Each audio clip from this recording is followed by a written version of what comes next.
Signe avant-coureur ce dimanche 7 juin 2026 en fin de matinée à l'aéroport international de Yaoundé-Nsimalen côté pavillon présidentiel.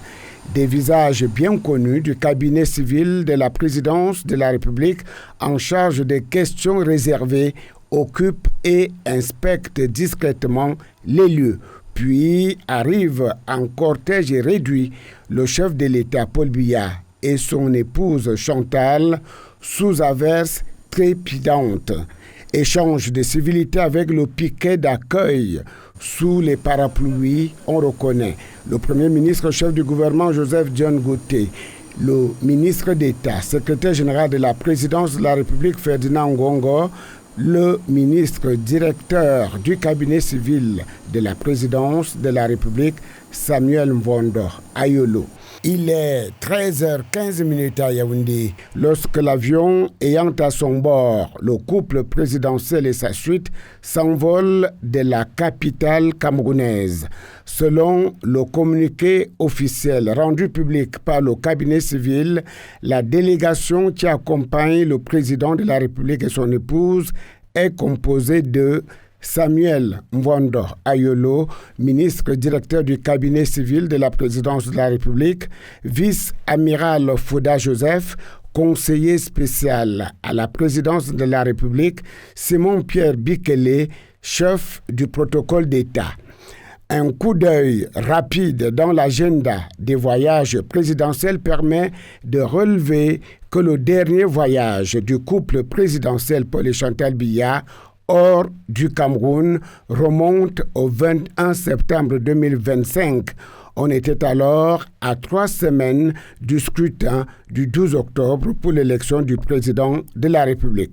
Après cette échéance électorale qui fut particulièrement disputée et remportée de haute lutte par le président Paul Biya, l'homme d'État s'est adonné à la mise en œuvre méthodique et progressive de son projet de société à l'effet de donner corps et épaisseur au septennat des grandes espérances.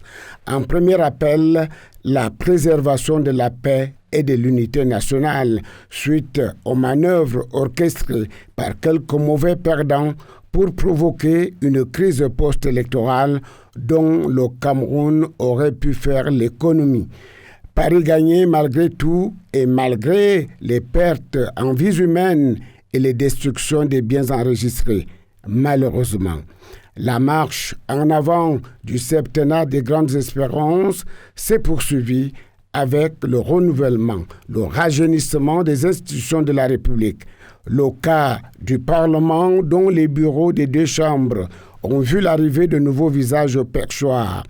La promotion de la femme et de la jeunesse au poste de décision est devenue un point d'attention constante. La réforme institutionnelle annoncée est amorcée avec l'avènement du poste de vice-président de la République, désormais inscrit dans la loi fondamentale depuis le 14 avril 2026. En cours de finalisation, apprend-on, d'autres réformes pourraient éventuellement voir le jour au plan administratif, voire gouvernemental, pour arrimer la gouvernance nationale aux exigences élevées de notre temps. Après pratiquement un an d'activité soutenue, mêlant à l'agenda présidentiel activité classique et urgence de souveraineté depuis la déclaration de candidature à l'élection présidentielle en juillet 2025, il apparaît à l'évidence qu'une telle débauche d'énergie nécessite que soit observé un break pour se recharger et repartir d'un bon pied. Une petite pause s'impose dès lors et le moment semble tout à fait indiqué en cette période estivale propice aux vacances sur toutes les latitudes.